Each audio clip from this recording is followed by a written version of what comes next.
Halo, habari za leo. Karibu tena katika channel yetu ya Dr. Herbal Clinic. Anaitwa Dr. Jimmy. Kwa leo tutaongelea juu ya ugonjwa wa gonorea. Wengi wamekuwa wakituuliza dalili za gonorea, chanzo cha gonorea, lakini pia madhara ya gonorea kwa upande wa mwanamke na mwanaume, na ni muda gani ambapo ugonjwa huu unaweza ukaonekana au kadhibitika baada ya vipimo. Kama ni mara ya kwanza kufuatia channel yetu ya Dr. Herbal Clinic, basi usahau kusubscribe na comment ili uweze kuwa mtu wa kwanza kupata dondoo za kiafya tunazotuma kila siku. Lakini pia nikukumbushe kitu ambacho, kama una changamoto ambayo imekuwa ikikutesa mara kwa mara na umekuwa ukikosa suluhisho na haujui nini kitu gani ufanye ili uweze kuondokana na changamoto hiyo, basi usisahau kutucheki Dr. Herbal Clinic. Tuna suluhisho la uhakika juu ya changamoto yako moja kwa moja. Tufahamu kwamba changamoto ya gonorea ni ugonjwa ambao unasababishwa na maambukizi ya bakteria ambayo tunaitwa Neisseria gonorrhea. Ni maambukizi ambayo mtu ukiyapata inaweza kugundulika baada ya siku 2 mpaka siku 14, na maana baada ya siku 2 mpaka wiki 2, na maana siku 14 ndio unaweza kudhibitika baada ya vipimo kwamba una changamoto ya gonorea. Tujue kwamba chanzo cha gonorea inakuwa vyanzo vyake ni vipi. Kwanza, gonorea chanzo chake cha kwanza huwa inatokana na kujamiana bila kutumia kinga, ambayo kujamiana kunaweza kufanyika kujamiana kwa ukeni au kwenye njia haja kubwa, lakini pia kwa kutumia mdomo, ambao wengi wanasema ni oral sex. Kwa hiyo hii yote inaweza ikawa ni chanzo kimojawapo kinachopelekea gonorea. Sababu namba 2 ambayo ipo ni kwamba ukigusa maji ya mtu ambaye tayari ameambukizwa au bakteria ambao wanaoitwa Neisseria gonorrhea, basi pia ni chanzo kingine kikubwa ambacho kinakufanya wewe uweze kuwa na changamoto ya gonorea. Lakini pia chanzo kingine cha gonorea ni maambukizi kutoka kwa mama kwenda kwa mtoto wakati wa kujifungua, na mara nyingi hii inaweza kusababisha mtoto akawa kipofu. Ndio maana kwenye jamii yetu, ingawa sasa kisayansi hajadhibitika, mara nyingi pia wale watoto wanaokuwa na matongotongo, ujue kwamba wazazi wao walichukua changamoto ya gonorea. Na changamoto ya gonorea ina madhara makubwa, kwa sababu unaweza kuzaa watoto ambao ni vipofu kabisa, hawezi kuona. Kwa hiyo ni changamoto ambayo inahitaji kutibiwa mara baada ya kutokea.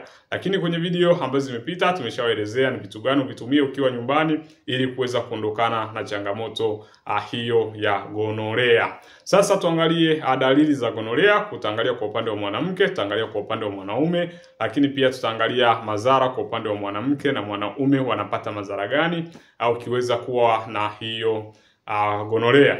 Tufahamu kwamba dalili za gonorea kwa mwanaume, kwanza ni kupata maumivu makali wakati wa kukojoa. Yaani unapokuwa unakojoa unahisi uume unawaka moto kabisa, yani kama vile uume unaunguza. Hiyo ni dalili mojawapo ambayo ni ya gonorea.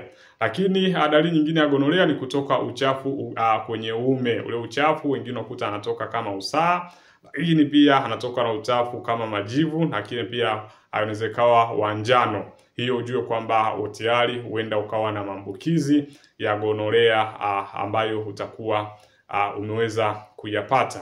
Lakini dalili nyingine tunasema ni kuvimba kwa korodani. Wengi wamekuwa na changamoto hii ya kuvimba kwa korodani, na wengi wamekuwa wakijiuliza kwamba hii changamoto inakuaje. Sasa kuvimba kwa korodani pia ni dalili mojawapo inayopelekea changamoto hii kuvimba kwa korodani kunapelekewa au kunasababishwa na changamoto hii moja kwa moja ya gonorea. Sasa tuangalie kwa upande wa mwanamke. Mwanamke kwanza anatokwa na uchafu sehemu za siri. Ule uchafu unakuwa kama maziwa ya mtindi, au pengine anaweza kawa anatoka na majimaji ambayo pia anashindwa kuyaelewa. Lakini dalili ya pili kwa upande wa mwanamke ni kwamba na yeye pia atapata maumivu makali wakati wa kukojoa. Ina maana akiwa anakojoa atakuwa anahisi anaumia, na yale maumivu mara nyingi yanakuwa ni makali sana. Dalili nyingine ambayo ataipata mwanamke, atapata maumivu chini ya kitovu. Yaani atapata maumivu makali sana chini ya kitovu. Bahati nzuri kwenye video ambazo zimepita tumeshaelezea maumivu chini ya kitovu yanasababishwa na nini kwa upande wa mwanamke. Lakini dalili nyingine pia kwa mwanamke ambaye ataweza kuipata ni mabadiliko yake ya siku zake. Siku zake zitakuwa zinabadilika, zitakuwa zinashindwa kueleweka, lakini pia hata hedhi anayoipata, damu ile anayoipata inashindwa kueleweka kwamba hii ni aina gani ya damu ambayo anakuwa anaipata. Mwisho ni maumivu ya nyonga. Maumivu ya nyonga mara nyingi kwa sababu hii inaweza kuleta changamoto kwenye via vya uzazi, hivyo kupelekea via vya uzazi na hivyo kupelekea PID. PID itasababisha ascension, baadhi ya viungo vya uzazi kuweza kukaribiana. Vikishakaribiana basi utapata maumivu ya nyonga kwa muda mrefu.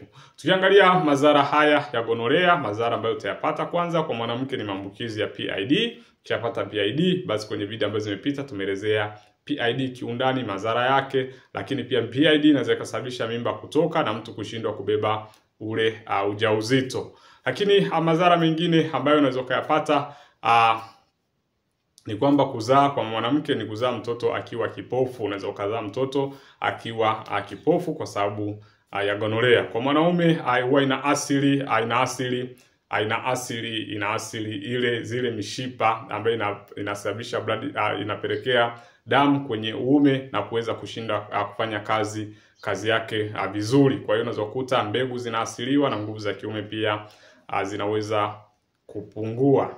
Lakini madhara mengine ambayo utaweza kuyapata tofauti na kuweza kujifungua mtoto ambaye anaweza kawa kipofu, kwa wale wakina mama akimwambukiza mtoto wakati wa kujifungua, basi ni ile kupata maumivu makali wakati wa kukojoa. Kwa hiyo mtu anapokuwa anakojoa anapata maumivu makali. Kwa hiyo hizo ndo baadhi ya dalili za gonorea. Kama ni mara ya kwanza kufuatia channel yetu, basi usahau kusubscribe na comment ili uweze kuwa mtu wa kwanza kupata dondoo za kiafya tunazozituma kila siku. Karibu na Mungu akubariki.